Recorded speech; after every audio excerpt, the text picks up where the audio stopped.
Hello नमस्कार दोस्तों। आज से आप जो है कक्षा 12वीं गणित जो एनसीईआरटी है उसको समझना शुरू करेंगे। तो सबसे पहले जो है हम आपको अध्याय 1 कराएंगे। जो अध्याय 1 है उसका नाम तो आप लोगों ने पढ़ा ही होगा। अध्याय क्या है? संबंध एवं फलन। तो संबंध और फलन के बारे में जो है आपको अध्याय 1 में पढ़ाएंगे हम आपको। फिर इसके कुछ सवाल भी आज हम कराएंगे। तो देखिए, संबंध के बारे में पहले हम समझ लेते हैं संबंध होता क्या है। संबंध होता क्या है एग्जाम्पल के द्वारा हम समझेंगे। तो संबंध को रिलेशन कहा जाता है। तो यहाँ पे ये वर्ड जरूर आप याद रखें, रिलेशन, क्योंकि ज़्यादातर हम आपको रिलेशन यदि शब्द इस्तेमाल करेंगे तो आप समझ जाना कि वो संबंध शब्द है। अब देखिए, पिछली क्लास में आप लोगों ने पढ़ा होगा कि यदि कोई एक समुच्चय ए बी है, यदि कोई एक समुच्चय ए जो है वो ए बी है, दो अवयव हैं उसमें, और यदि आपको ए का ए से कार्तीय गुणा करना था तो आप कैसे करते थे? ए बी का हमें ए बी के साथ यदि कार्तीय गुणा करना होता था तो देखिए, पहले हम ए का इन सबसे करते थे।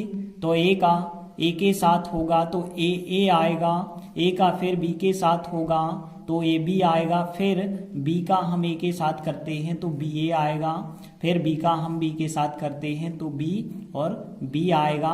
तो इस प्रकार से क्रॉस गुणनफल होता था जिन्हें हम कार्तीय गुणा कहते थे। अब देखिए, क्रॉस गुणनफल में 1 2 3 4 अवयव आ रहे हैं और हर एक अवयव ऐसा है जिनमें 2-2 अंक हैं। यहाँ पे 2 चीजें हैं, तो इस वजह से 2 चीजें होने के कारण इसे क्रमित युग्म कहा जाता है। जो अवयव हैं वो क्रमित युग्म के रूप में है, मतलब 2-2 युग्म के रूप में चल रहे हैं, तो इन्हें क्रमित युग्म कहा जाता है। अब देखिए, जो ए क्रॉस ए आप देख रहे हैं इसमें 1 2 3 4 अवयव हैं, 4 अवयव हैं। तो ए क्रॉस ए के जो उपसमुच्चय बनेंगे, जो पिछली क्लास में आप पढ़ चुके हैं, उसी को आगे हम बता रहे हैं। ए क्रॉस ए में यदि 4 अवयव हैं तो कितने उपसमुच्चय बनेंगे? 2 पे 4 की घात। यदि 5 अवयव होते तो 2 पे 5 की घात।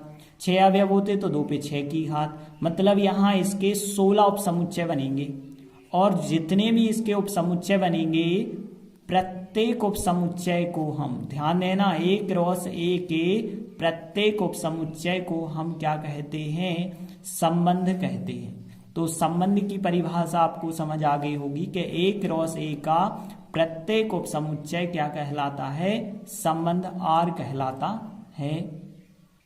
अब देखिए, संबंध को हम एग्जाम्पल में समझे। संबंध जो होता है हमेशा 2 राशियों के बीच होता है। जैसे हमने देखा यहाँ पे 2 अवयव हैं, यहाँ भी 2 अवयव हैं, तो जितने भी उपसमुच्चय बने होंगे वो 2-2 अवयव वाले तो होंगे। देखिए, जैसे हमने कहा यहाँ पे 2 4। अब देखिए, इसका संबंध बनाना है 2 4 का, या फिर हमने कहा यहाँ पे 3 6, इसका संबंध बनाना है। दोनों अवयवों का यदि कोई एक संबंध बनाना है तो कैसे बनेगा?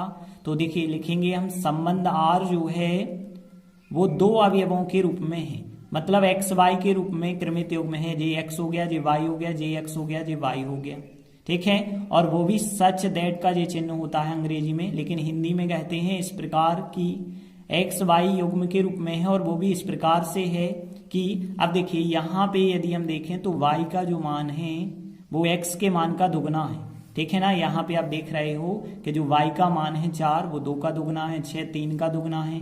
तो हम कह सकते हैं कि जो y का मान है वो x के मान के दुगने के बराबर है। इस प्रकार से संबंध जो है परिभाषित किया गया है। तो देखिए, संबंध को इस प्रकार से आप बता सकते हैं। हो सकता है और अलग टाइप से भी संबंध बता सकते हो। जैसे हमने लिखा यहाँ पे 1 लिखा, 2 4 लिखा, 3 9 लिखा।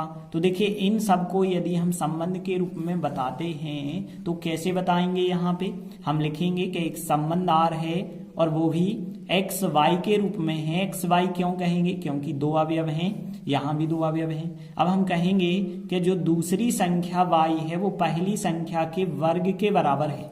देख रहे हैं, 1 का वर्ग 1, 2 का वर्ग 4, 3 का वर्ग 9। तो यहाँ पे जो है दूसरी संख्या जो y है वो पहली संख्या के वर्ग के बराबर है, तो इसके द्वारा संबंध परिभाषित होगा इन अवयवों के लिए। तो देखिए हमें जो है संबंध जो है इसी प्रकार के संबंध पढ़ने हैं, लेकिन संबंध के जो है हमें इस प्रश्नावली में कुछ प्रकार पढ़ने हैं। और वो कौन कौन से प्रकार पढ़ने हैं यदि हम उनके बारे में बात करें तो पहला आपको पढ़ना है स्वतुल्य संबंध, और फिर दूसरा आपको पढ़ना है सम्मित संबंध, और तीसरा आपको पढ़ना है संक्रामक संबंध। तो आपको 3 संबंध पढ़ने हैं। संबंध के 3 प्रकार बताए गए हैं। इन तीनों प्रकारों के बारे में पहले हम जानकारी ले लेते हैं, फिर आगे हम सवालों में देखेंगे कि किस प्रकार से स्वतुल्य, सम्मित, संक्रामक होते हैं। अब देखिए यदि हम बात करें स्वतुल्य संबंध कब होता है, देखिए जे रहा एक संबंध आपका, जे रहा एक संबंध और जे इनके अवयव थे। तो देखिए स्वतुल्य कब होगा, जैसे कोई एक आपका समुच्चय दिया गया है, ए समुच्चय समझ लीजिए 1 2 3, और इस पे कोई एक संबंध दिया गया है। जैसे संबंध दिया है, हमने दिया है x y के रूप में, और जहां पे x और y कैसे हैं, बिल्कुल बराबर हैं, ऐसा हमने दिया। तो देखिए इसका आंसर क्या बनेगा, देखिए x का मान आप 1 लेंगे तो y का मान 1 आएगा, और यदि x का मान आप 2 लेंगे तो y का मान भी 2 आएगा। यदि आप x का मान 3 लेंगे तो y का मान 3 आएगा। मतलब आपके पास 3 अवयव थे और आपने तीनों अवयव यहाँ पे रखे तो आपको जे आंसर मिला। और इस आंसर में आप देख रहे हैं 1 1 2 2 3 3, मतलब जो आपका समुच्चय था उसकी सभी डबलिंग्स जो है उस संबंध में आ गई। डबलिंग्स जानते हैं आप, डबल अंक, 1 से अंक, ठीक है ना। तो यदि सभी डबलिंग्स, ध्यान देना, यदि सभी डबलिंग्स जो है संबंध आर के अंतर्गत आ जाती हैं। अब देखिए जे चिन्ह जो है अंग्रेजी में बिलोंग्स टू होता है, लेकिन हिंदी में अवयव है। यदि समान टाइप की जितनी भी डबलिंग हैं वो सब की सब आर के अंदर मौजूद होती हैं तो उसे हम स्वतुल्य कहते हैं। जैसे आप देख रहे हैं 1 1 2 2 3 3, मतलब जो आपका समुच्चय था उस समुच्चय के सभी अवयवों की डबलिंग्स होनी चाहिए आर के अंदर, तभी हम कहेंगे वो स्वतुल्य है। जैसे मान के चलिए यहाँ पे 4 अवयव और होता, लेकिन 4 की डबलिंग तो यहाँ है ही नहीं है ना। 4 की डबलिंग, ये बात अलग है कि 4 आप रखेंगे तो 4 बराबर 4 मिल जाएगा, लेकिन मान के चलिए 4 4 इसमें नहीं है, तो हम क्या कहेंगे कि ये स्वतुल्य नहीं होगा, क्योंकि जितने भी यहाँ पे अवयव हैं उन सब की यदि डबलिंग्स जो है आर में होती है तो कहलाता है वो स्वतुल्य। अब आगे हम पढ़ेंगे सम्मित के बारे में। तो सम्मित कब होता है, यदि कोई अवयव, ध्यान देना यहाँ पे सम्मित थोड़ी अलग होता है लेकिन है सरल।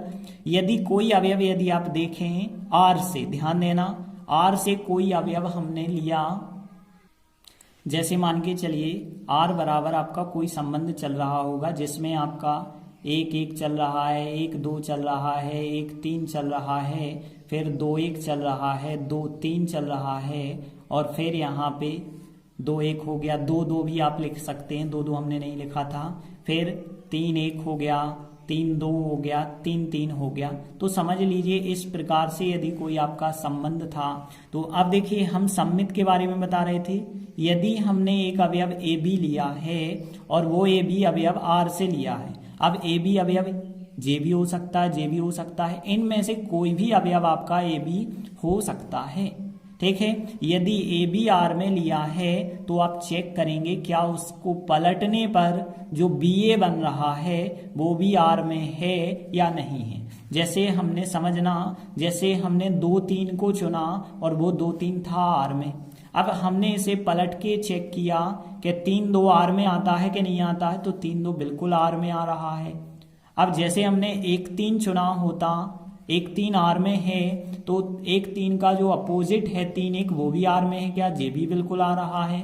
तो आपको जे चेक करना होता है सम्मित में कि हर एक अवयव का विलोम यदि करें, मतलब हर एक अवयव का अपोजिट यदि आप करते हैं तो वो भी आर के अंतर्गत आना चाहिए।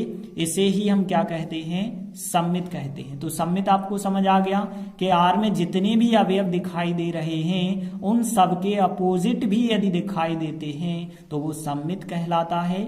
और समतुल्य क्या था कि जो समुच्चय है उसकी सभी डबलिंग्स आर में यदि दिखाई दे रही हैं तो उसे समतुल्य कहते हैं। अब संक्रामक की बात कर लें।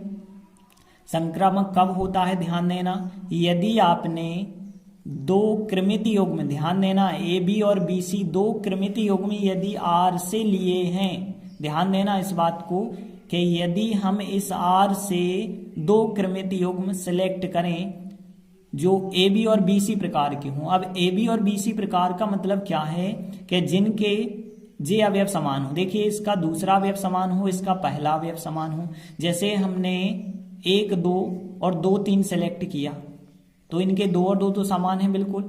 तो ए बी और बी सी यदि दो अवयव आर से लिए गए हैं तो आपको चेक करना है उनका रिजल्ट, मतलब यहाँ बी समान है तो बचा रिजल्ट में ए और सी बचा, तो उनका रिजल्ट जो ए सी होगा वो भी आर में होगा कि नहीं होगा। तो जैसे हमने देखा 1 2 और 2 3 आर में लिए हैं तो इनका रिजल्ट जो बनता है वो 1 3 बनता है।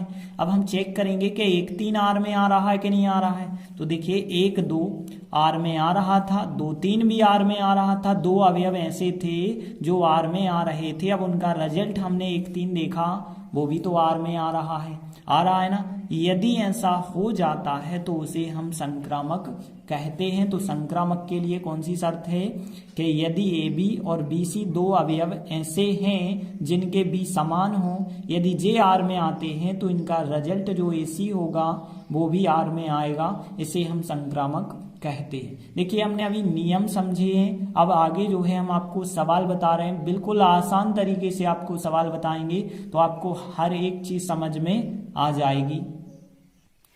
देखिए यदि हम बात करें प्रश्नावली 1.1 को आज हम देखेंगे, उसके कुछ सवाल जो प्रश्न 1 के कुछ सवालों को हम करेंगे।